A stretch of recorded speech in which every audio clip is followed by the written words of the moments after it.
ఇంక ఇక్కడ మన ఎంపీ గారు నీతి సూత్రాలు చెప్తాండు నిన్న కూర్చొని. పసుపు బోర్డు సాధించే తెలివి లేదు ఈయన గారికి, కానీ బాగా మాటలు మాట్లాడుతున్నారు. మేము పోయినాం, తీసుకొచ్చినాం, చాలా మంది ముఖ్యమంత్రుల దగ్గర లెటర్లు తీసుకొచ్చి ఇచ్చినాం. మీకు ఒక్క మాట చెప్పాలన్న, పసుపు రైతులు వచ్చిపోయారు కాబట్టి. పసుపు బోర్డు లాగానే అనేక బోర్డుల కోసం పోరాటం జరిగింది.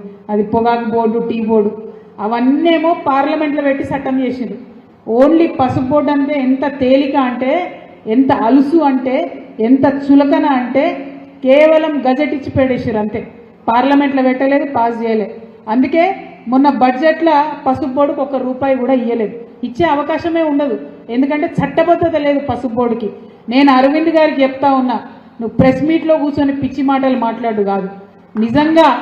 నిజంగా నువ్వు ఇందూరు బిడ్డవైతే, నిజంగా నీకు దమ్ము ధైర్యం ఉంటే చట్టబద్ధత తీసుకురా పసుపు బోర్డుకి. పసుపు ధర తగ్గినప్పుడు రైతులను ఆదుకో, పసుపు కొత్త ప్రయత్నాలు చేయి.